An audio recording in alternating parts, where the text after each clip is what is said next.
Shalom, apa kabarnya saudaraku sekalian? Kiranya kasih Tuhan Yesus senantiasa menyertai kita. Sebelum kita menyambut sapaan firman Tuhan untuk hari ini, mari kita bersatu teduh sejenak.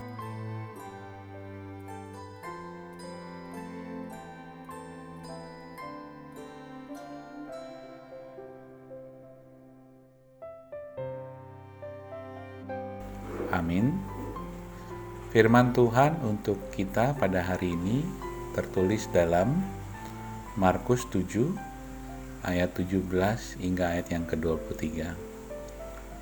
Sesudah ia masuk ke sebuah rumah untuk menyingkir dari orang banyak, murid-muridnya bertanya kepadanya tentang arti perumpamaan itu. Maka jawabnya, "Apakah kamu juga tidak dapat memahaminya? Tidak tahukah kamu bahwa segala sesuatu dari luar yang masuk ke dalam seseorang tidak dapat menajiskannya, karena bukan masuk ke dalam hati, tetapi ke dalam perut, lalu dibuang di jamban."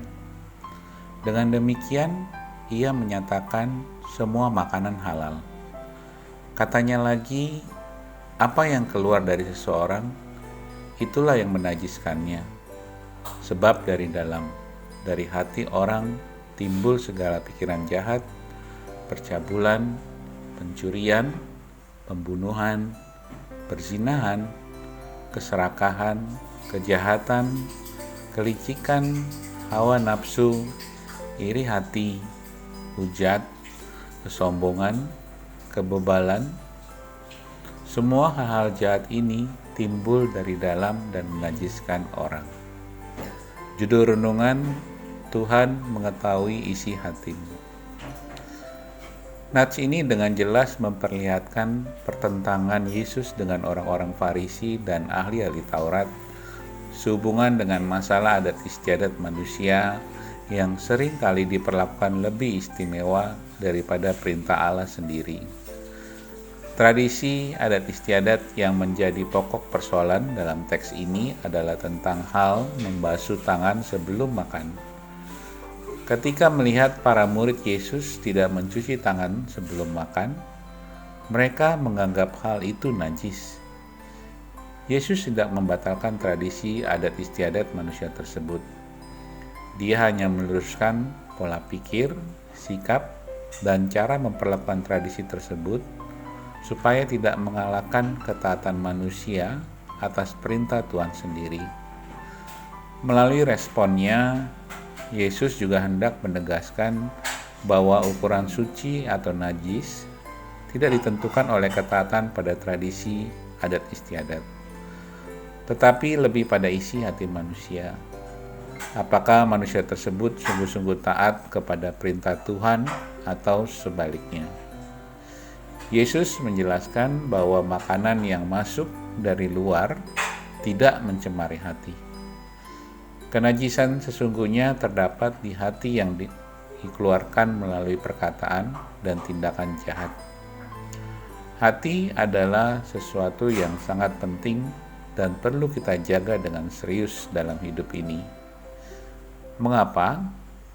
Sebab jika hati tidak terjaga, berpotensi muncul 13 kejahatan yang berakibat sangat mengerikan.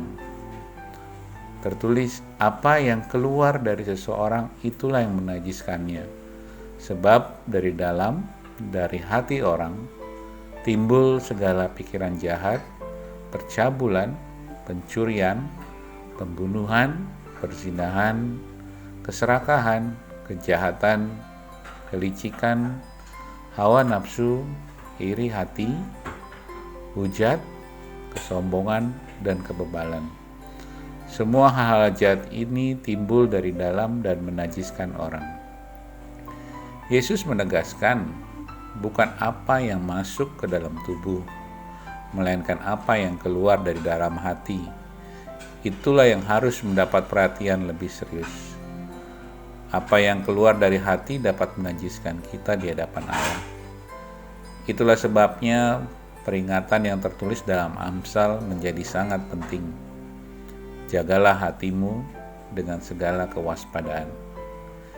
Kita perlu belajar secara aktif menjaga hati supaya terbebas dari segala jenis kejahatan yang bermula dari hati. Tuhan mampu melihat hati seseorang sampai ke dalam hati kita, karena tidak ada yang tersembunyi di hadapan Tuhan. Tuhan lebih peduli dengan apa yang ada di dalam diri kita, yaitu kualitas hati dan karakter yang kita miliki, sehingga kita dapat menjadi pribadi yang berkenan di hadapan Tuhan. Amin. Tuhan Yesus menyertai kita semua. Horas.